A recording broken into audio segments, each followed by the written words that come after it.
ప్రేక్షకులందరికీ నమస్కారం. ప్రస్తుతం మన స్టూడియోలో ప్రముఖ తంత్ర జ్యోతిష్యులు, జ్యోతిషరత్న, జ్యోతిష సామ్రాట్ చింతా రుక్మాన్ గదరావు గారు మనతో ఉన్నారు. గురువుగారితో మాట్లాడేద్దాం. నమస్కారం గురుగారు. మాతృదేవోభవ, పితృదేవోభవ, ఆచార్య దేవోభవ. గురుగారు, జూన్ మాసంలో మీనరాశి వారి పరిస్థితి ఏ విధంగా ఉండబోతుంది? ప్రస్తుతం ఉన్న గ్రహస్థితి బట్టి ఎలాంటి జాగ్రత్తలు, ఎలాంటి రెమెడీస్ చేసుకోవాలి గురుగారు ఈ నెల వేళ్ళు? ఈ 2025 సంవత్సరం జూన్ నెల మీనరాశి వాళ్లకు ప్రధాన గ్రహాలైనటువంటి శని భగవానుల వారు జన్మలోనే ఉన్నారు. అదేవిధంగా రాష్ట్రాధిపతి, దశమాధిపతి అయినటువంటి గురువు 4వ ఇంట్లో ఉన్నాడు. ఇంకా మరో 2 ప్రధాన గ్రహాలైనటువంటి రాహుకేతువులు 12, అదేవిధంగా 6వ స్థానంలో ఉన్నారు. ఈ గ్రహ రీత్యా చూస్తే వీళ్ళకు జన్మశని అనేది ముఖ్యంగా పూర్వాభాద నక్షత్రం వాళ్ళకు. ఎందుకంటే పూర్వాభాద నక్షత్రంలో ఆయన ఎంటర్ అయ్యాడు. ఆ నక్షత్రంలో ఉన్న వాళ్ళకు చాలా ఇబ్బందికరంగా ఉంటుంది. దేహ అనారోగ్యము, దేహ కష్టము, మానసిక కష్టము. జన్మంలోకి వచ్చాడు కాబట్టి జన్మనిచ్చిన తల్లి సామాన్లకు కష్టము, నష్టము, పీడ అనేటువంటివి కలుగుతాయని చెప్పవచ్చు. అదేవిధంగా ఈ రాశి వాళ్ళకి రాశ్యాధిపతి 4వ ఇంట్లో ఉన్నాడు. ఈ 4వ ఇంట్లో ఉంటే 4వ స్థానాన్ని గృహ, వాహన, విద్య, సుఖ, అదేవిధంగా బంధుస్థానం అంటారు. ఆ విషయాల్లో వీళ్ళకు మంచి సౌఖ్యాలు ఉంటాయి. ఏదైనా గృహాన్ని కట్టడం కానీ, ఫ్లాట్ కొనడం కానీ,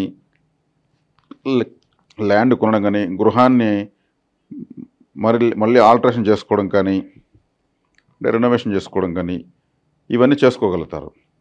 విద్యాపరంగా తీసుకుంటే విద్యార్థులకు చాలా చక్కగా ఉంది. జన్మంలో శని ఉన్నాడు, 4లో గురువు ఉన్నాడు. జన్మంలో శని ఉంటే కష్టపడతారు, గురువు ఉంటే ఫలితాన్ని తీసుకుంటారు. విద్యాస్థానంలో గురువు ఉండడం వల్ల జన్మంలో శని ఉంటే ఖచ్చితంగా కష్టపడతాడు. అంటే కష్టానికి తగిన ఫలితం వస్తుందని వీళ్ళు ఖచ్చితంగా ఈ సమయంలో తెలుసుకుంటారు. ఈ అలవాటుని జీవిత పర్యంతం వంట పట్టించుకుంటారు.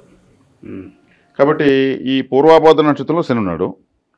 ఈ పూర్వాభాద్రలో ఉంటే ఉత్తరాభాద్ర, రేవతి నక్షత్రాల వాళ్ళకి ఇంకా శని ప్రభావం స్టార్ట్ కాలేదు. ఓకే, ఆయన ఇప్పుడే అడుగు పెట్టాడు. 2 మాసాలు అయింది. సుమారు 2.5 సంవత్సరాలు అంటే 30 నెలల పాటు ఉంటాడు ఈ 9 పాదాల్లో. కాబట్టి ఈ జన్మశని ప్రభావం పూర్వభద్ర వాళ్ళకు ఉంటుంది. వీళ్ళు ఏదైనా ఆలయానికి చీపురు కట్టలు, అదేవిధంగా ఆలయం బయట చెప్పుల స్టాండ్ ఉంటుంది, అక్కడ పనిచేసే వాళ్ళు ఉంటారు. వాళ్ళు వచ్చిన వాళ్ళు చెప్పులను తీసుకుని ఇబ్బంది పడకుండా టోకెన్ ఇస్తూ మళ్ళీ వాళ్ళు వచ్చినప్పుడు ఆ టోకెన్ తీసుకుని ఇస్తూ ఉంటారు. వాళ్ళు ఏదో కొంచెం టిప్ పడుతూ ఉంటారు. ₹1 ఇస్తే కూడా తీసుకుంటారు వాళ్ళు. అది వాళ్ళకు ఒక అదనపు ఆదాయం. ఈ చెప్పులు అంటేనే శనేశ్వరుడు. అంటే మన చెప్పులు మనం కాపాడిస్తున్నారంటే శనేశ్వరుడికి సేవ చేస్తున్నారు వాళ్ళు. ఆ డ్యూటీ అందరూ చేయలేరు. మనము తీసుకుంటాము, వేసుకుంటాము, వస్తాం. వాళ్ళు ఇవ్వకపోతే ఒప్పుకుంటామా? ఒప్పుకోం. కానీ వాళ్ళు చేసిన సేవకు ₹1 ఇస్తే కూడా వాళ్ళు సంతోషంగా తీసుకుంటారు. అటువంటి వాళ్ళకి ఏదైనా స్నాక్స్ ఇవ్వండి, అటువంటి వాళ్ళకి వాటర్ ఇవ్వండి, బటర్ మిల్క్ ఇవ్వండి, కుదిరితే $10, $20 డబ్బులు ఇవ్వండి. అది వాళ్ళకు ఒక వృత్తిగా ఎంచుకొని ఆ వృత్తితో వాళ్ళు మనం బ్రతుకోగలమని జీవనాధారంగా ఎంచుకుంటారు. వాళ్ళకు ఆదాయం తక్కువ, విలువ తక్కువ, సేవ ఎక్కువ. కాబట్టి అటువంటి వృత్తిని ఎత్తుక్కుంటూ కూడా అందరూ వెళ్ళలేరు. అదేవిధంగా ఆలయానికి లోపల చీపుర్లు ఇమ్మన్నాను. శుభ్రం చేయాలంటే శనేశ్వర ఆయుధమే. మనిషిని జీవితంలో శుభ్రం చేయాలన్నా, ఆలయాన్ని శుభ్రం చేయాలన్నా, ఒక నగరాన్ని శుభ్రం చేయాలన్నా, ఎక్కడ శుభ్రత అనేది ఉంటుందో అదంతా శని యొక్క అనుగ్రహమే. ఒకచోట శుభ్రంగా లేదంటే శని అక్కడ అనుగ్రహించలేదని అర్థం. అందుకే కౌలవ కరణానికి పుడితే వాళ్ళకు వరాహస్వామి దేవతగా వస్తారు. జంతువుల్లో జీవిగా పంది వస్తుంది, గ్రహాల్లో శని వస్తాడు. ఈ పందులు చూడండి, నగరంలో కొన్ని టన్నుల చెత్తను తినేస్తాయి. అవి అంటే మనకు మేలు చేస్తున్నాయి. అవి కొన్ని టన్నులుగా తినేస్తాయి. ఎవరిని ప్రపంచాన్ని పట్టించుకోవు. అంటే శుభ్రత, దాన్ని మనం కేవలంగా మాట్లాడతాం. కానీ అదే అవతారాన్ని సాక్షాత్ మహావిష్ణువు ఎత్తాడు. కాబట్టి మహావిష్ణువు ఆలయాలకు కావచ్చు, శివాలయాలకు కావచ్చు, ఏదైనా ఆలయానికి శుభ్రం చేసేటువంటి ఎక్విప్మెంట్స్ తీసివ్వాలి. ఈ మీనరాశి జలరాశి, నీళ్ళు పోసే కడతారు. శనేశ్వరుడు అక్కడికే వచ్చాడు. కాబట్టి ఆలయ శుభ్రతకు, అదేవిధంగా శనేశ్వరుడు అనురాధ నక్షత్రంలో వృశ్చిక రాశిలో ఆయన సొంత నక్షత్రం ఉంది. మేషం నుంచి వృశ్చికం 8వ స్థానం. వృశ్చికం అంటే 8వ స్థానం అంటే అనురాధ నక్షత్రం అంటే డైరెక్ట్గా మన యొక్క మలమూత్ర విసర్జనావయవాలు అనురాధ నక్షత్రం వస్తుంది. మరి 8వ స్థానం అంటే హాస్పిటల్, 8వ స్థానం అంటే అంబులెన్సు, 8వ స్థానం అంటే ఐసీయూ, 8వ స్థానం అంటే మార్చురీ, 8వ స్థానం అంటే సడన్గా వచ్చే కష్టాలు, నష్టాలు, అవమానాలు, అనారోగ్యాలు. ఈ జన్మలో ఉన్న శని యొక్క నక్షత్రం ఉత్తరాభాద్ర ఉంది మీనరాశిలో. ఈయన ఇంకొక నక్షత్రం కాలపురుషం 8వ ఇంట్లో అనురాధ నక్షత్రం ఉంది. ఈయనకి ఇంకొక నక్షత్రం పుష్యమి నక్షత్రం కర్కాటకంలో ఉంది. కర్కాటకం అంటే చంద్రుడు, 4వ ఇల్లు అంటే మాతృస్థానము, అక్కడ పుష్యమి నక్షత్రం శని నక్షత్రం ఉంది. 8వ స్థానం అంటే నేను చెప్పాను కదా మన యొక్క మలమూత్ర విసర్జన స్థానాలు అంటే అనురాధ నక్షత్రం ఉంది. 12వ స్థానం అంటే కాళ్ళు, పాదాలు, అక్కడ ఉత్తరాభాద్ర నక్షత్రం ఉంది. ఇక్కడ కర్కాటకంలో ఉంది కదా, మరి తల్లి కదా అక్కడ. పుష్యమి నక్షత్రం అంటే గర్భము, తల్లి యొక్క గర్భము, మనం అక్కడే కదా తయారవుతాము. మరి శనేశ్వరుడు యొక్క నక్షత్రం మాతృస్థానంలో గర్భస్థానంలో ఉంది. మరి డెలివరీ అయ్యేటువంటి బిడ్డ ఎక్కడి నుంచి పుడతాడో అది 8వ స్థానము అనురాధ నక్షత్రము. మరి పుట్టిన బిడ్డ నిలబడాలంటే కాళ్ళు కావాలి కదా, ఉత్తరాభాద్ర నక్షత్రము, అక్కడ అది కామధేనువు అంటారు గోమాతని. శనేశ్వరుడు యొక్క ప్రాధాన్యత ఎంత ఉంది. ఆయన ఇప్పుడు జన్మంలోకి వచ్చాడు అంటే ఇక్కడ మనం 4వ స్థానంలో ఉన్నటువంటి పుష్యమి నక్షత్రం సేవ ఎలా చేయాలి? కానుపుల ఆసుపత్రికి వీళ్ళు శుభ్రం చేసేటువంటి వస్తువులు తీసివచ్చు. Floor cleaners, toilet cleaners, acids, phenyls. అక్కడ పరిహారం అయిందా? మీనరాశికి 5వ స్థానం కర్కాటకం, అదృష్టం వచ్చిందా? ఇక మీనరాశి 9వ స్థానం భాగ్యస్థానం వృశ్చికం, నైసర్గికంగా 8వ స్థానమైన వీళ్ళు హాస్పిటల్, ఏ హాస్పిటల్ అయినా సరే అది 8వ స్థానం హాస్పిటల్ ఉంది కదా, అక్కడ toilet cleaners, floor cleaners, acids తీసివచ్చు. అక్కడ హాస్పిటల్ అని చెప్పి 8వ స్థానం అంటే అక్కడ పడుకుని ఉన్నటువంటి సిక్ అవుతున్నటువంటి పేషెంట్స్కి పాలు, పండ్లు, రొట్టెలు తీసివచ్చు. ఇక 12వ స్థానం జన్మలోనే ఉన్నాడు ఈయన.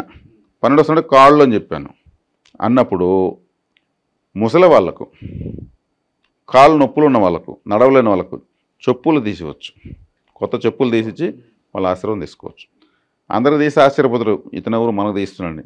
వీళ్ళ నాన్న, అమ్మ, పెద్దనాన్న, పెద్దమ్మ, మేనమామ, మేనత్త, అవ్వ, తాత, గురువులు లాంటి వాళ్ళకి చెప్పులు మన చేతితో మనం వేసి ఆశీర్వదించమంటే వాళ్ళు పడే ఆనందం అంతా ఎంత కాదు. ఇంక ఏళ్ళ నడిచిన ఎందుకు పనిచేస్తుంది? సేవకే శనేశ్వరుడు బానేసా? అసలు పనిచేయదు.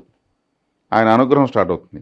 అప్పుడు కూడా శని యొక్క సహజ లక్షణము పని చేయించి, కష్టపెట్టించి, నేర్పించి ఫలితాన్ని ఇస్తాడు. ఇన్ని చేసే ఫలితం రాకపోతే చేసిన శ్రమ వృధా అవుతుంది. కాబట్టి శని యొక్క పరిహారాలు 3 నక్షత్రాలు 3 రాశుల్లో ఉన్నాయి. మీనరాశి వాళ్ళు ఇటువంటి పరిహారం చేసుకోవచ్చు. అదేవిధంగా ఏ రాశి వాళ్ళైనా చేసుకోవచ్చు. ఓకే, వీళ్ళ ఆర్థిక స్థితిగతులు ఎలా ఉండిపోతాయి గురువు? ఇప్పుడు నేను చెప్పినవి చేసుకుంటే ఆర్థిక స్థితిగతులు చక్కగా ట్రాక్లోకి వస్తాయి. కానీ కష్టం మాత్రం తప్పదు. గమ్మున కూర్చుంటే ఏమీ రాదు. చేతులకు కాళ్ళకు పని పెట్టాల్సిందే. ఆ రెండింటిని పని పెట్టేవాడు శనేశ్వరుడు. పని చేయించి మీకు ఫలితాన్ని ఇస్తాడు. ఇది కూడా నాకు వద్దు, నేను పని చేయని డబ్బు కావాలనుకున్న వాళ్ళు ఆయన యొక్క ఆగ్రహానికి గురవ్వచ్చు. ఇంకా మనకు సంబంధం లేదు. ఇక వివాహాది శుభకార్యాల పరిస్థితి ఏంటంటారు? ఏళ్ళనాటి శనిలోనే ఎక్కువ పెళ్లిళ్ళు అవుతాయండి. పెళ్లి కావాలంటే గురుబలం కాదు కావాల్సింది. శనీశ్వరుడు ఏళ్ళనాటి శనికి వచ్చినాడు, జమ్మని పెళ్లి చేస్తాడు. డబ్బు లేకపోయినా చేస్తాడు. అది ఎలా చేస్తాడు? అప్పు తీర్చేస్తాడు. అందుకే పెళ్లి అయినంటే 6 నెలలు కరువు, సంవత్సరం కరువు అంటారు. ఇలా పెళ్లికి బాగా ఖర్చు పెట్టేసి పెట్టేస్తారు. ఉన్నది పెడతారు, అప్పు చేసి పెడతారు. రికవరీ కావాలంటే కనీసం సంవత్సరం పడుతుంది. ఈ పొజిషన్ ఇబ్బందులు పడాలి కదా శనేశ్వరుడు ఉన్నప్పుడు. శుభకార్యం ద్వారా కూడా ఆయన ఖర్చు పెట్టిచ్చేస్తాడు, అప్పు చేపించేస్తాడు. కొత్త పరిచయాలు ఏమన్నా అయ్యే అవకాశం కనిపిస్తుందా? అయితే కనుక వాళ్ళతో ఎలా మెసులుకోవాలి గురుగారు వీళ్ళు? కొత్త పరిచయాలు అవుతాయండి. 12వ స్థానంలో రాహు ఉన్నాడు కదా. 12వ స్థానంలో రాహు అంటే ఏంది? 12లో రాహు, 6లో ఇంటూ కేతు ఉన్నాడు. 12వ స్థానంలో రాహు ఉంటే విదేశాలు, దూర ప్రాంతాలు, విదేశీ ప్రయాణాలు వీళ్ళు కానీ స్టార్ట్ చేశారంటే అయిపోతుంది. ఇన్ని రోజులు చేయనట్టు రానటువంటి అవకాశం ఇప్పుడు వచ్చేస్తుంది వీళ్ళకు. 12వ స్థానాన్ని విదేశీ స్థానం అంటారు. విదేశీ ప్లానెట్ కూడా రాహువే. ఎవరైనా విదేశాలకు వెళ్ళాలంటే గురుబలం కూడా చూడాల్సింది. శని బలంగా ఏ గ్రహం కాదు, రాహుని చూడాలి. Rahu amplifying planet. శాటిలైట్స్ కూడా రాహువే. ఇంటర్నెట్ రాహువే. ఇంటర్నెట్ ప్రపంచం తలకు ఉంటుంది. శాటిలైట్ పోయి మనకు ప్రపంచాన్ని మనకు చూపిస్తుంది. మరి డ్రైవర్ అంటే రాహువే. రిక్షా తొక్కే డ్రైవర్ అయినా, విమానం తొలే డ్రైవర్ అయినా రాహుబలం ఉంటేనే వాళ్ళకి వాహనం స్టీరింగ్ వస్తుంది. కాబట్టి విదేశీ ప్రయాణాలకు కారణమైన గ్రహం విదేశాల్లోకి వచ్చింది. అంటే 12వ స్థానం కుంభంలోకి వచ్చింది. కాబట్టి వీళ్ళకి విదేశీ, ఇన్ని రోజులు వీళ్ళు కష్టపడి చదువుకుని చదువుకు తగిన గుర్తింపు కావాలంటే విదేశీ ప్రయాణాలు చేసుకోవచ్చు. పెట్టుబడుల విషయంలో ఏదైనా జాగ్రత్తలు తీసుకోవాల్సిన అవసరం ఉందా గురుగారు? పెట్టుబడుల విషయంలో వీళ్ళు తక్కువగానే పెట్టుబడులు పెడుతూ ఆ పెట్టుబడిని తక్కువ పెంచుకుంటూ వెళ్ళాలి. ఒకేసారి ఎక్కువ పెడితే మాత్రం లాస్ అవుతారు. ఓకే. ఇప్పుడు ఒక 10,000 పెట్టారు, ఆ 10,000 ఎలా మీరు మైనింగ్ చేయగలరో చూసుకోవాలి. వెనక్కి తీసుకొస్తున్నారా, ముందు తీసుకెళ్తున్నారా, దాని ప్రకారం మళ్ళీ ఎంత పెంచుకోవాలి. అలా మెచ్యూర్గా వీళ్ళు చేసుకుంటే వస్తే మాత్రము పెట్టుబడిని పెంచుకుంటేనే చూపిస్తారు. శనేశ్వరుడు తక్కువ పెట్టుబడులకు కారకుడు, భారీ పెట్టుబడులకు శనేశ్వరుడు కారకుడు కాదు. తక్కువ పెట్టుబడిని ఎక్కువతో ఒక 4 కుర్చీలు ఒక టేబుల్తో స్టార్ట్ అయిన కంపెనీ ఈరోజు లక్షల కోట్లు మెయింటైన్ చేస్తున్నారు. ఆ రోజు డబ్బులు పెట్టుబడి చూడాలి, వాళ్ళ యొక్క క్రమశిక్షణ పట్టుదల చూశారు. దాంతో ఈరోజు అదే క్రమశిక్షణ లక్షల కోట్లకైనా కానీ సిన్స్ 1860 సిన్స్ ఇంకేదో అంతకుముందు కూడా వేస్తూ ఉంటారు. ఆ కంపెనీ ఎలా వచ్చాయి? ఆ రోజు ఇంటర్నెట్ లేవు, ఇవంతా ఏం లేవు. వాళ్ళ యొక్క క్రమశిక్షణ పట్టుదల ఐకమత్యంతో ఏర్పడిన కంపెనీలు అవన్నీ. అవి మరణించేది లేదు. అవి ఎటువంటి సంస్థలు కారణం శనేశ్వరుడు. కాబట్టి తక్కువ పెట్టుబడితో చేసే వ్యాపారాలు సక్సెస్ అయిపోతాయి. విదేశీ ప్రయాణాలు సక్సెస్ అవుతాయి.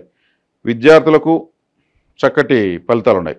వాళ్ళు కూడా ఇన్ని రోజులు అజాగ్రత్తతో ఉన్నటువంటి విద్యార్థి ఇప్పుడు శని ప్రభావం వల్ల చక్కగా కష్టపడి చదవడం నేర్చుకుంటాడు.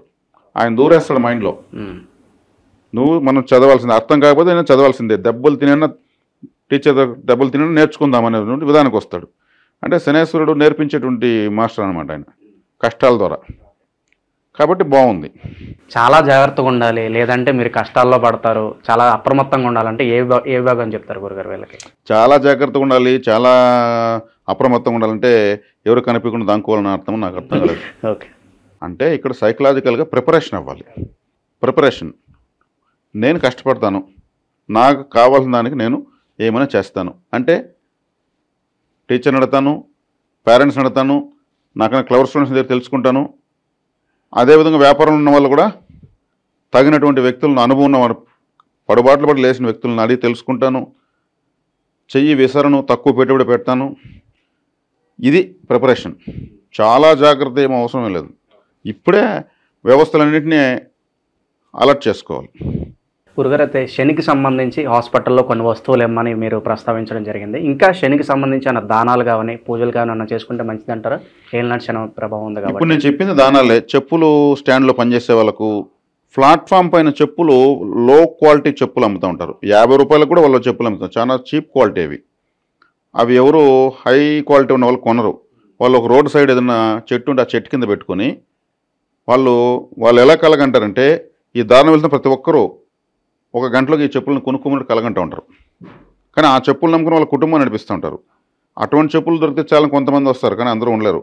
అటువంటి వాళ్ళకి ఇవ్వండి, ఒక వాటర్ బాటిల్ ఇవ్వండి, ఒక బిస్కెట్ తినబాబుని. అతను చాలా గొప్ప వ్యక్తి. ఎందుకంటే ఆ చెప్పులు నమ్ముకుని కుటుంబాన్ని నేను నడిపిస్తాను, ఎక్కడో గోతంలో తెచ్చుకుంటారు. మనం గుర్తించాలి ఇటువంటి.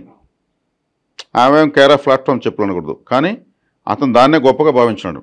చెప్పులంటే శనేశ్వరుడు అని చెప్పాను. శనేశ్వరుడు యొక్క కారకత్వాన్ని గుర్తుగా ఎంచుకున్నాడు. అతనికి చెప్పులు కొనుక్కునే వాళ్ళు దాంతోనే ఉంటారు, తీసుకుంటారు.